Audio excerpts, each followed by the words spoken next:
Hello dear students. Today we are going to already in the last lecture we are starting the chapter number 5, that one is the gravitation. Today we are going to take the next point from the 5th chapter, that one is the universal law of gravitation here. Now as per the universal law of gravitation is considered here. Before starting the statement, first of all we will see some basic concepts regarding with the gravitation here.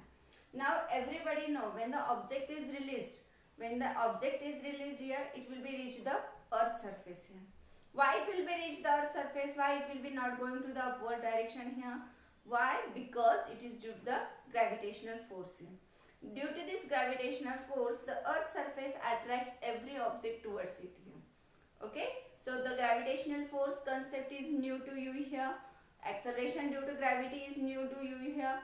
So here first of all we are discussing the gravitation law here, and then we will see the acceleration due to gravity here.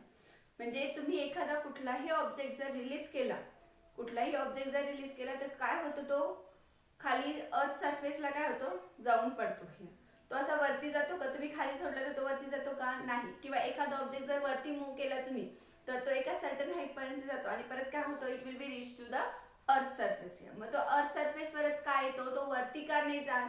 Why? Because it is due to the gravitational force. Every object will be attracted towards the earth surface here. तुम्हाला आतापर्यंत Coulomb's law of forces of attraction repulsion माहिती होता. तर हा नवीन एक force आहे gravitational force here. Gravitational force मुळे काय होते की सगळे ऑब्जेक्ट जे आहे, कुठलाही object it will be attracted towards the earth surface.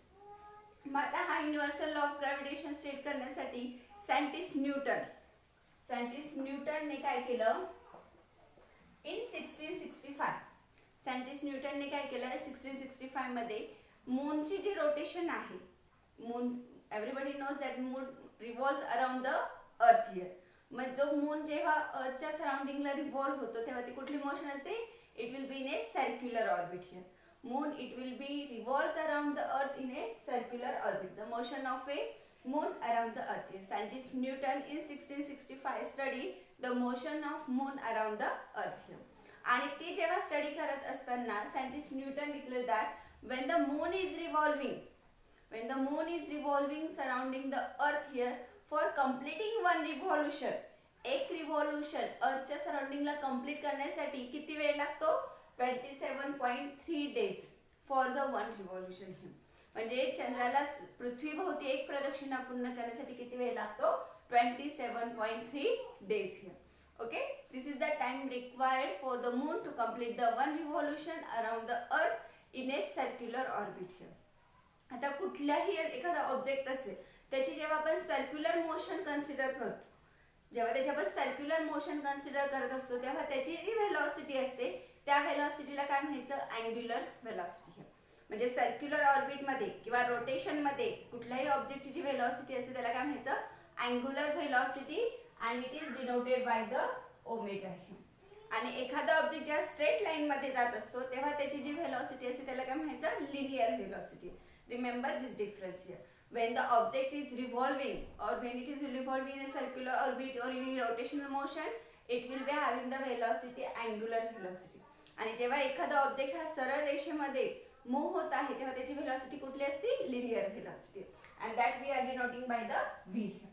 Okay, then as per the moon is considered, moon revolves around the earth here with the time 27.3 days for the one revolution. Now the distance between the earth, when the moon revolves around the earth here, it will be moves in a circular orbit here. मध्ये जे distance आहे, suppose this one is the moon here and this one is the earth, here and this one is the moon here. Then distance between the center of the moon to the center of the earth, it is equals to the 3.85 into 10 raised to 5 kilometer here. Time किती लागतोय मूनला सराउंडिंगला, अर्थच्या सराउंडिंगला move होण्यासाठी, 27.3 days. आणि ते distance किती आहे दोघांमधला distance between the centre of the moon to the centre of the earth, distance is the 3.85 into 10 raised to 5 kilometer here. This is the distance. ह्या values ज्या आहेत त्या फिक्स आहे, ह्या तुम्हाला लक्षात ठेवायच्या आहेत. Distance between the moon to the earth it is the 3.85 into 10⁵ kilometre आणि कालावधी किती लागतोय, इट इज द 27.3 days.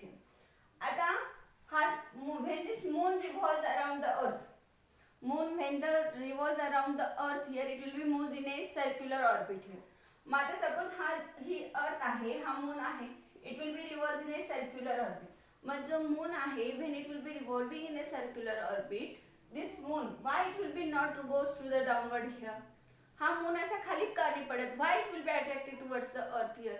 तर सर्क्युलर मोशन मध्येच का मूव्ह होतो, तो असं इकडे का नाही जात किंवा तो खाली का नाही पडत, सर्क्युलरलीच काम होतं. कुठला फोर्स आहे जो ह्या मूलला अर्थच्या सराउंडिंगला सर्क्युलर मोशन मध्ये मूव्ह करतोय, that force is called as a centripetal force here. This word is new to you here. It is called as a centripetal force. Centripetal force here. Centripetal force means the force which will be attracts towards the center of the earth here.